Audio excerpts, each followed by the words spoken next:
ABN News International.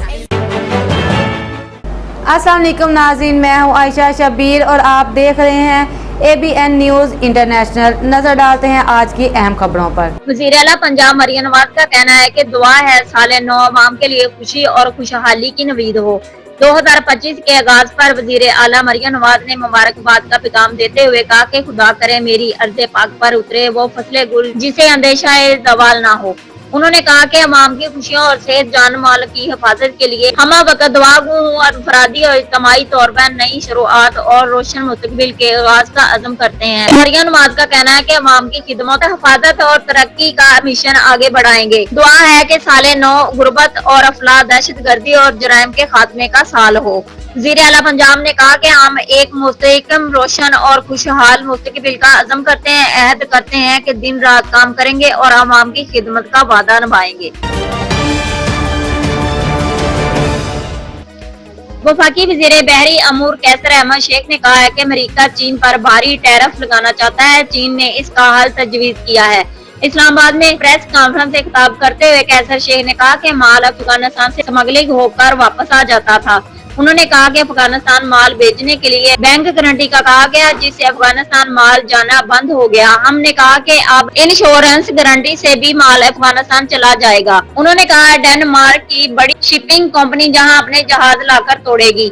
कैसर शेख ने कहा हमारी कराची पोर्ट सिर्फ 7 घंटे चलती है, शहर में दिन में ट्रक नहीं आ सकते। उन्होंने कहा हमारी मछली आलूदा पानी के पास एक्सपोर्ट नहीं हो रही। अब सऊदी अरब हमसे जिंगा लेगा। बरतानिया, यूरोपीय यूनियन से भी बात हो रही है।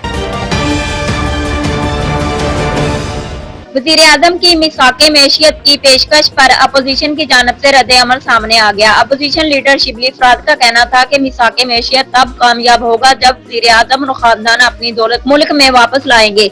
उन्होंने कहा कि मिसाके मैशियत तब कामयाब होगा जब अशराफिया अपनी दौलत और कारोबार इस मुल्क में वापस लाएंगे। उनका कहना था कि अशराफिया को मराआत आम लोगों के मेयार जिंदगी बेहतर करने पर खर्च होगी, तब मिसाके मैशियत कामयाब होगा। शिबली फराद ने कहा कि अदालत, इंसाफ और कानून की हुक्मरानी होगी तब मिसाके मैशियत कामयाब होगा, वरना ये फकत अवाम को गमराह करने का खोखला नारा है।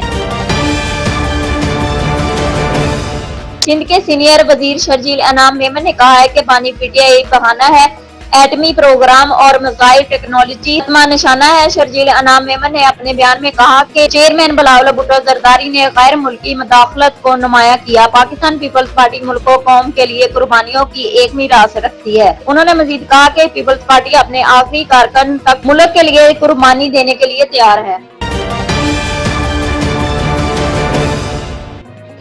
मुशीर इत्तलात खैबर पख्तूनख्वा बैरिस्टर मोहम्मद अली ने कहा है कि अमन माहदे से कुरम में अमन और खुशहाली का नया दौर शुरू होगा। कुरम जिरगे से मुतल्लिक पेश रफ़त पर मुशीर इत्तलात खैबर पख्तूनख्वा बैरिस्टर सैफ का बयान सामने आ गया। अपने बयान में बैरिस्टर सैफ का कहना था कि दोनों फराकीन ने अमन माहदे पर दस्तखत कर दिए। मंगर खत्म करने और असले की हवालगी पर दोनों फराकीन मुतफिक हो गए हैं। उन्होंने कहा कि अमन माहदे के दस्तखत पर अहले आने कुरम को मुबारकबाद पेश करते हैं। अमन माहदे से कुरम में अमन और खुशहाली का नया दौर शुरू होगा। बैरिस्टर साहब का कहना था कि अमन माहदे पर दस्तखत से मामूलात जिंदगी जल्द मुकम्मल बहाल हो जाएगी। मजीद खबरों और अपडेट्स के लिए देखते रहें ABN news international. Subscribe and keep watching ABN News International.